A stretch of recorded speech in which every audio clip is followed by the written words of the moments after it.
18-то училище има завидна, блестяща, впечатляваща, достойна история. И да управляваш след 100 години такова училище е отговорност. Преди всичко към децата, които се обучават в училище, и още толкова отговорност към учителите и екипа, на който всъщност се крепи училището. Така че работа. Това е за мен училището. Работа. Ангелина Деянова е била директор на училището през 70-те и 80-те години. Тя е от хората, за които 100-годишнината на училището е от особено значение.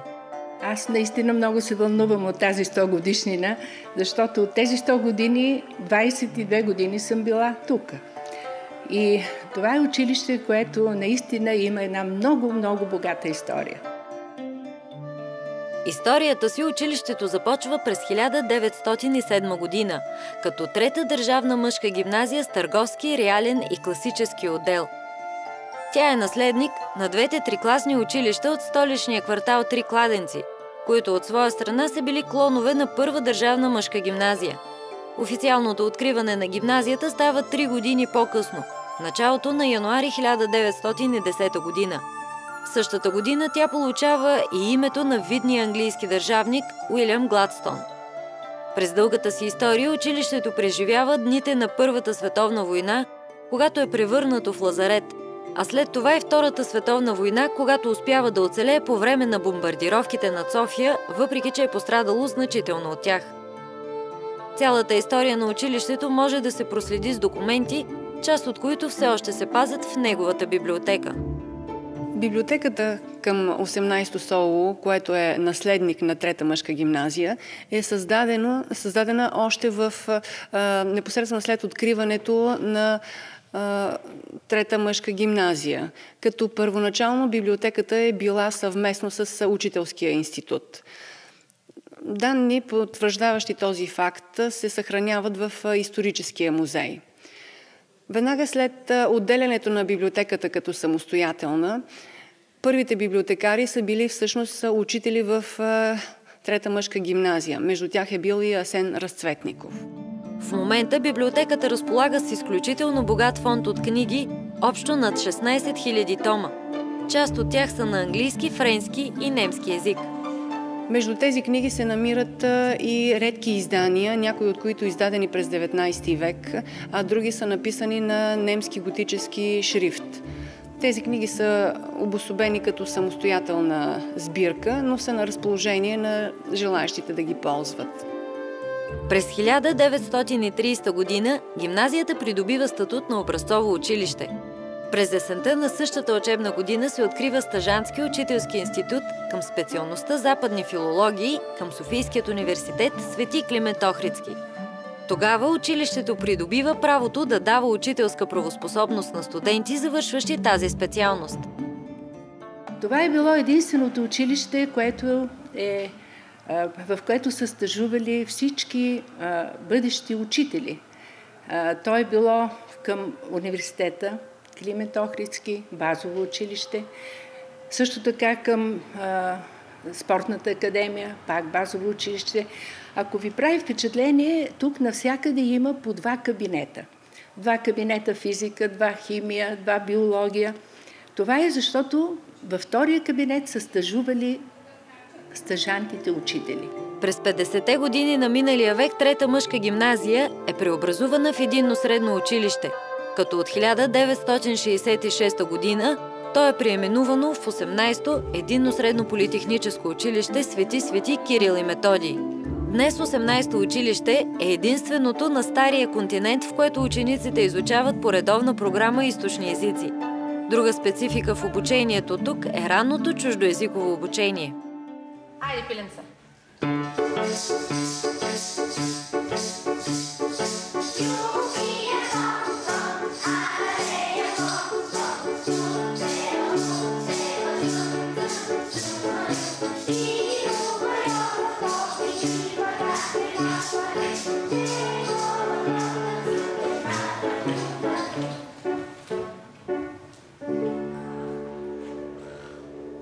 То поначало е много различно училище от всички останали на територията на София град и разбира се въобще в България. Уникално е с изучаването на този букет от източни езици. Сериозното присъствие на японски език.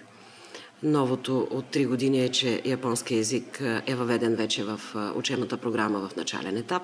Той се изучава от 2 клас. Действително, в рамките на свободно избираемата подготовка и задължително избираемата подготовка влиза още в 1 клас. Подготвени бяха учебни програми от колегията японисти в училище, заедно с колегите японци, които са по програмата на Джайка тук в България. Учебната програма беше разработена от тях и утвърдена от Министерство на образованието и науката и въведена в това училище. Това е новото в последните 2-3 години. Присъствието на арабски език, персийски език и на китайски език просто продължава. Смея да кажа, че усилията на училищния екип и на учителите са насочени към усъвършенстване на качеството на обучението по тези източни езици. Време е да прибавим руски език към тях заради интереса на родителите, особено в начален етап. Време е да го добавим като втори чужд език към паралелката по китайски език. Работиме по този проблем и вероятно от следващата учебна година това ще стане факт. Разбира се, европейските езици присъстват в училище и традицията, историята на училището е свързана преди всичко с тях. Въпреки че в момента японският език се смята за неразривна част от обучението на учениците, в началото идеята възниква съвсем спонтанно. В 1988 година дойде една японска делегация, която гостува на Министерството на просветата. И понеже наше училище винаги беше витрината на Министерството и винаги идваха такива делегации при нас, и гостува и тази японска делегация. Бехме много впечатлени от начина, по който те ни разкриха, по какъв начин те се обучават техните ученици. И се зароди една такава връзка между нас и японското представителство в София. И тогава се възникна тая идея да открием изучаването на японски език. Постепенно, след дълга и старателна подготовка, изучаването на японски език стартира през 1994 година. Още от самото начало това среща радушен прием сред децата и техните родители. Най-хубавото беше, че преподавателите бяха много добри специалисти, те бяха от университета за източни езици. Наплива беше много голям и интересът беше голям. 18-то средно образователно училище е известно като първото в България средно училище, в което децата изучават японски език от 1 клас. За сега това са 2 паралелки на година. Защото японски е хубав език. Ти харесваш ли японски език? Да. Защо? Защото се учат други думички и са много интересни. И аз искам да уча японски, защото искам да стана инженер. Защото е хубав език. Обичам го, защото майка ми и баща ми ме записаха, за да го уча много и да го запомня и да говоря с японците. Хората казват, че там е страната на изгряващото слънце и просто харесвам да го уча. Защото учим хубави думички, хубави песни. От училището дейно участват по различни проекти, свързани с подобряване на материалната база. По един такъв проект, децата от 18-то училище скоро ще се здобият с Японско-български център за образователен и културен обмен. Проектът е на стойност 75 000 евро и ще се финансира от правителството на Япония. За подписването на официалния договор дойде лично посланникът на Япония, негово превъзходителство Коичиро Фукуи.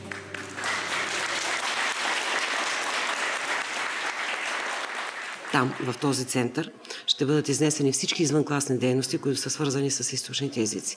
Там ще бъде и клуба по чайна церемония, там ще бъде клуба и по шах и по го, там ще има дейности по икебана и други. Тепърва предстои изграждането на малка затворена японска градина, част от този комплекс. Друг език с вече завидна традиция е китайският. Той, както и останалите езикови паралелки, е с 5-годишен срок на обучение. До сега училището има зад гърба си 10 успешно завършили випуска с този профил. Този език е предимство и е екзотичен.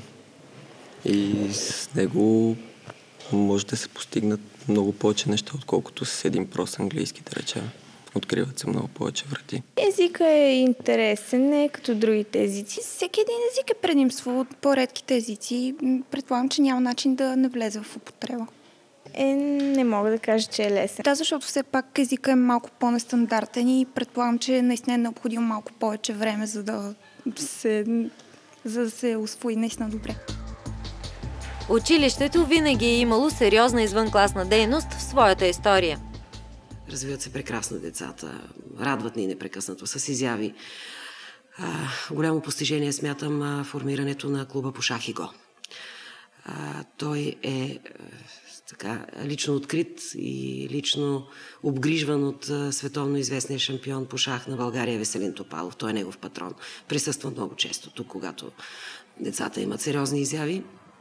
Имаме скаутски клуб, който е наистина запазен и в годините развиван, много интересен, с много богата дейност.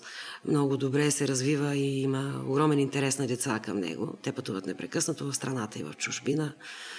Има и много други дейности, свързани с спорта. Там бих казала, че последните 2 години интересът е много голям. Осигуряването на оптимални условия на учебния и извънучебния процес гарантира високо качество на подготовка на завършващите ученици. Благодарение на него, една значителна част от тях продължават обучението си като стипендианти в световно известни университети. В последните няколко години японски език се оказа златното ключе към Европейския съюз на нашите ученици. Те заминават по-голямата част и се реализират в Европа. С сериозната си подготовка, която те имат по японски език, по китайски език, по персийски език, по арабски език, това наистина им носи огромна преднина и огромни предимства пред всички останали деца. 100-годишният юбилей е повод за гордост от развитието на училището. Това развитие продължава и днес. То е част от ежедневието на всички, които са се посветили на предизвикателството да превърнат обучението на младите хора в едно незабравимо пътешествие през историята и традициите на далечни култури и да дадат солидна основа за тяхното бъдеще. Успехи през следващите 100 години!